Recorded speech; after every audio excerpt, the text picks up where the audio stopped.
Hello everyone, আজকে আমরা পড়বো মনোস্টেবল মাল্টিভাইব্রেটর। তো দেখো, মনোস্টেবল মাল্টিভাইব্রেটরের আগে আমরা একবার বাইস্টেবল আর অ্যাস্টেবলটা একবার দেখে নিই, তাহলে তোমরা বুঝতে পারবে মনোস্টেবল মানে কি। তার কারণ হচ্ছে বাইস্টেবলে কি দুটো স্টেবল স্টেট ছিল, অ্যাস্টেবলে কোনোটাই ছিল না।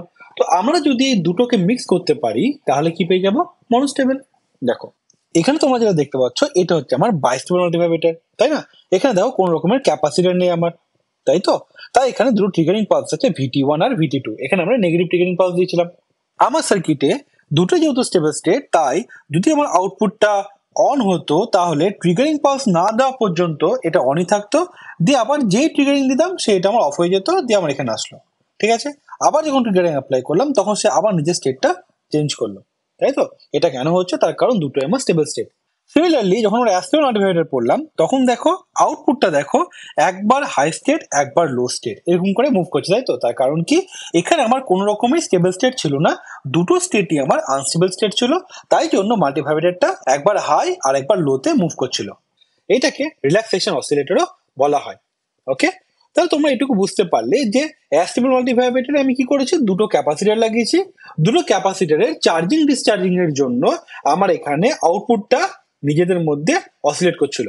ওকে, আর বাইস্টেবল মাল্টিভাইব্রেটরে যেহেতু কোনো সার্কিটের মধ্যে ডাইনামিক এলিমেন্ট নেই, তাই জন্য আমাকে ইন্টেনশনালি ওখানে ট্রিগারিং পাস দিতে হচ্ছিল যাতে আমার সার্কিটটা স্টেটটা চেঞ্জ করে।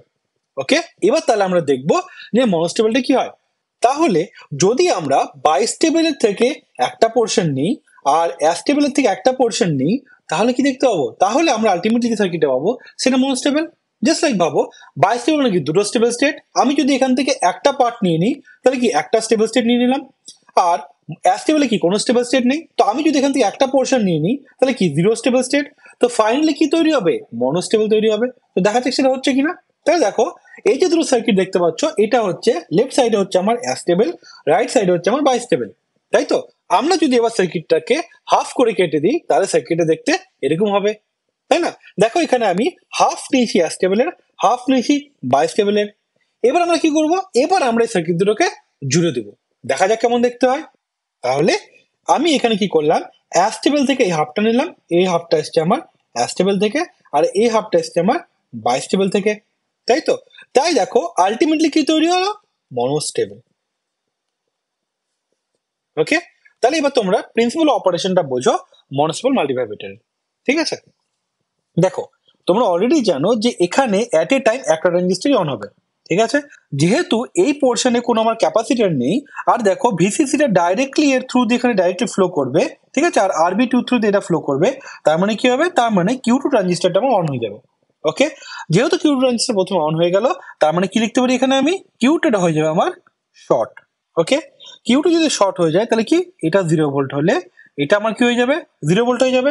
এবার দেখো এই 0 ভোল্টটা কোথায় ফেড হবে? এই 0 ভোল্টটা যাবে আমার Q1 ট্রানজিস্টারে ফেড হবে, তাই তো? যদি এই 0 ভোল্টটা Q1 এ ফেড হয় তাহলে কি Q1টা কি হয়ে যাবে? অফ হয়ে যাবে। তাহলে Q1টা কি হয়ে যাবে এখানে? ওপেন সুইচ বা অফ। ঠিক আছে, তাহলে কি Q2 হচ্ছে আমার অন আর Q1 হচ্ছে আমার অফ। কোনো প্রবলেম নেই এটুকুতে। এবার দেখো, যখন আমার এই ট্রানজিস্টরটা অফ আছে ওই মোমেন্টে কি হবে? ওই মোমেন্টে জাস্ট অ্যাস্টেবলের মতনই RC1 এর থ্রু দিয়ে এই ক্যাপাসিটরটা কি হবে? চার্জ হবে।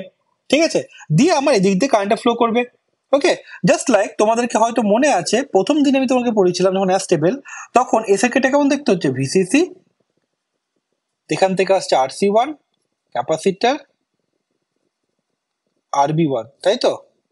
দিয়ে এখানে আসছে কি আমার একটা সুইচ, এটা গ্রাউন্ড, তাই না? এই সার্কিট কেমন দেখতে? জাস্ট যদি আমি ভালো করে ড্র করি তাহলে এই সার্কিটটা আমার এরকম দেখতে হবে। দেখো RB1 দেখো ডাইরেক্টলি যাচ্ছে কি সুইচের সাথে, এখানে আমার আসছে ভিসিসি, এটা আমার আসছে গ্রাউন্ড। ওকে, এটা হচ্ছে আমার RC1, এটা হচ্ছে আমার ক্যাপাসিটর। এবার তোমরা ভালো করে বুঝতে পারবে। দেখো এই সার্কিটটা আর এই সার্কিটটা এক্স্যাক্টলি সেম, তার মানে কি ভিসিসি RB1 এর থ্রু দিয়ে ফ্লো করবে যদি সুইচটা ক্লোজ থাকে। ওকে, আর RC1 এর থ্রু দিয়ে আমার ক্যাপাসিটরটা চার্জ হবে, বুঝে গেছে? দিয়ে আমার এই দিক দিয়ে ফ্লো করবে। ক্লিয়ার? তাহলে দেখো RC1 এর ভ্যালুটা কি অনেক কম হয়, কারণ আগের দিন বলে বুঝিয়েছিলাম 150 ওহম, আর ক্যাপাসিটর ধরো আমি নিলাম 1 মাইক্রোফ্যারাড। তাহলে আমার এখানে সার্কিটের টাইম কনস্ট্যান্ট কত হচ্ছে? 150 মাইক্রোসেকেন্ড। তাই তো? তার মানে 5 টাইম কনস্ট্যান্টে আমার এটা কি হবে? ফুল চার্জ হবে। 5 টাইম কনস্ট্যান্ট মানে কত? 750 মাইক্রোসেকেন্ড, 1 মিলিসেকেন্ডের থেকেও কম। তাহলে তুমি দেখো এখানে যখনই এই ট্রানজিস্টরটা অন আছে, তার মানে এই পয়েন্টে পোটেনশিয়ালটা কত? 0.7 ভোল্ট, তাই তো? তার মানে এই পয়েন্টে পোটেনশিয়ালটা কত? 0.7 ভোল্ট। ওকে, তাহলে এই ক্যাপাসিটরটা কি হবে? ভিসিসি তে চার্জ হওয়ার চেষ্টা করবে। তাহলে আমি এইখানটাতে ভিসিসি পেয়ে যাব উইদিন 750 মাইক্রোসেকেন্ড। ক্লিয়ার? এটুকু বোঝা গেছে? কোনো অসুবিধা নেই এটুকুতে? তাহলে সার্কিটটা টার্ন অন করার পরে এই এই কাজগুলো হবে। আমি একবার রিপিট করে দিচ্ছি। প্রথমে এই ট্রানজিস্টরটা অন হবে। এই ট্রানজিস্টর অন হওয়া মানে এটা 0 ভোল্ট, এটা 0 ভোল্ট, এই 0 ভোল্ট এখানে ফেড হবে, এইটা অফ হয়ে যাবে। এইটা অফ হয়ে যাওয়া মানে আমার আরসি ওয়ান এর থ্রু দিয়ে ক্যাপাসিটর চার্জ হবে। দিয়ে এখানে একটা যেহেতু এই ট্রানজিস্টরটা অন আছে, তাই এখানে 0.7 ভোল্ট পাওয়া যাবে। তাহলে এই পয়েন্টে 0.7 ভোল্ট হবে। ওকে, তাহলে এই ক্যাপাসিটরটা চার্জ হবে কততে? ভিসিসি তে চার্জ হওয়ার চেষ্টা করবে। ওকে, তাহলে ক্যাপাসিটি অ্যাক্রসে ভোল্টেজটা কত হচ্ছে? VCC minus 0.7। ওকে, যদি ভিসিসি 10 হয় তাহলে এটা কততে চার্জ হবে? 9.3 ভোল্টে। বোঝা গেল? দেখো, তাহলে আমি এখানে লিখে রাখলাম 9.3 volt, this only plus, this only minus. কোনো অসুবিধা নেই এটুকুতে?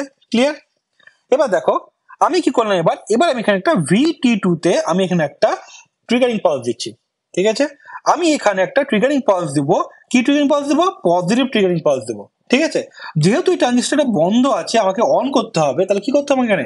তাহলে এখানে আমাকে একটা পজিটিভ ভোল্টেজ এখানে একটা সেট করতে হবে। যেই মোমেন্টে আমি এখানে পজিটিভ ভোল্টেজ দেবো, তখন কি দেখতে পাবো? দেখা যাক। তাহলে যে মোমেন্টে আমি এখানে ট্রিগারিং পালস অ্যাপ্লাই করলাম, তখন কি হবে? এই ট্রানজিস্টরটা হয়ে যাবে অন। ওকে, আর এই ট্রানজিস্টর যখনই অন হবে তখন কি এটা 0 ভোল্ট, তাহলে কি হয়ে গেল? এটা 0 ভোল্ট হলো। আর অলরেডি তোমাকে বলেছি এখানে ক্যাপাসিটরটা 9.3 ভোল্টের চার্জ আছে, তাই তো? তাহলে ভোল্টেজ সোর্সের কনসেপ্ট অনুযায়ী যদি আমার এটা 9.3 ভোল্টের চার্জ থাকে, যদি এটা 0 ভোল্ট হয়, তো এটা কত হবে? -9.3 ভোল্ট, তাই না? এই -9.3 ভোল্ট যেটা আছে, এটা কোথায় অ্যাপ্লাই হবে? এই পয়েন্টে পাবো। তাহলে আমি এখানে পাবো হচ্ছে -9.3 ভোল্ট। এই -9.3 ভোল্টটা কোথায় ফেড হচ্ছে? আমার Q2 তে ফেড হচ্ছে। তাহলে হয়ে যাবে কি? Q2 আমার হয়ে যাবে অফ। ঠিক আছে, তাহলে আগে আমি কি পাচ্ছিলাম? আগে আমি এখানে পাচ্ছিলাম 0 ভোল্ট পাচ্ছিলাম, তাই তো? এখন আমি কি পাবো? 0 তো ছিল আগে, যখনই অফ হবে তখন কি হবে? এই ভিসিসিটা দেখো ডাইরেক্টলি আমার পাবো কোথায়? এই পয়েন্টে পাবো, যেহেতু এখান থেকে কোনো কারেন্ট ফ্লো করছে না। তাহলে আমি এখানে ভিসিসি পেয়ে গেলাম, এটা 0, এটা হচ্ছে আমার ভিসিসি।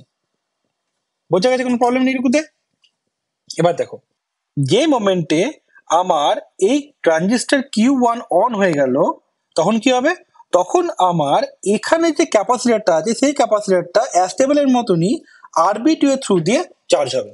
ঠিক আছে, এই ক্যাপাসিটর কোন দিক দিয়ে চার্জ হবে? এটা প্লাস হবে, এটা মাইনাস হবে। তাহলে আগে ক্যাপাসিটর কততে ছিল? -9.3 ভোল্টে ছিল। এবার কি হবে? ক্যাপাসিটর আস্তে আস্তে চার্জ হবে কততে? ভিসিসি চার্জ হবে। ঠিক আছে, যে পয়েন্টে আমার ভোল্টেজটা 0.7 ভোল্ট হবে, তখন কি হবে? এইখানে আমি কত পেলাম? 0.7 ভোল্ট পেলাম। এই 0.7 ভোল্টটা অটোমেটিক্যালি আমার কোথায় আসছে? এই ট্রানজিস্টরে আসছে। যখনই আমি এই ট্রানজিস্টরে আসবে, তখন কি হবে? এই ট্রানজিস্টরটা অন হয়ে যাবে, তাই তো?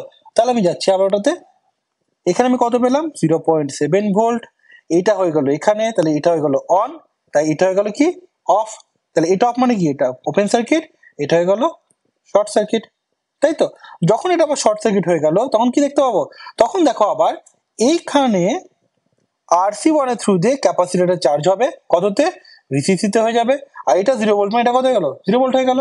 তাহলে দেখো আগে কত ছিল? 0 ছিল প্রথম স্টেপে। ট্রিগারিং পালস আমি যেই দিলাম, এখানে ট্রিগারিং দিলাম, ও কততে চলে গেল? ভিসিসিতে চলে গেল। দিয়ে কিছুক্ষণ পরে অটোমেটিক্যালি নিচে নেমে গেল উইদাউট এনি ট্রিগারিং পালস। ঠিক আছে, দেখি আবারও 0-তে চলে গেল। এই মোমেন্টে দেখো, আমি যদি কোনো ট্রিগারিং পালস না দিই, তাহলে কি? এ অনই থাকবে, এখান দিয়ে চার্জ হয়ে থাকবে। ঠিক আছে, ভিসিসিতে ফুল চার্জ হয়ে বসে থাকবে। এই পয়েন্টে আমি ভিসিসি পাবো, এই পয়েন্টে কি পাবো? অলওয়েজ 0 পাবো। তাহলে উইদাউট ট্রিগারিং কি হবে? এটা অলওয়েজ 0। ঠিক আছে, আমি যে মোমেন্টে আবার একটা ট্রিগারিং পালস অ্যাপ্লাই করব, ধরো আমি এখানে ট্রিগারিং পালস দিলাম, তাহলে কি হবে? তাহলে এটা চলে যাবে আবার এখানে। বুঝে গেল তো? দিয়ে আবার কি হবে? কিছুক্ষণ পরে ও আবার নিচে চলে আসবে। বোঝা গেল তো? তো এটা হচ্ছে মনোস্টেবল মাল্টিভাইব্রেটরের কনসেপ্ট। বুঝতে পেরেছো? তো পরীক্ষাতে যদি এটা আসে তোমাদের, তাহলে তোমরা সার্কিট ডায়াগ্রামটা ড্র করবে, দিয়ে জাস্ট এক্সপ্লেন করবে, এনাফ।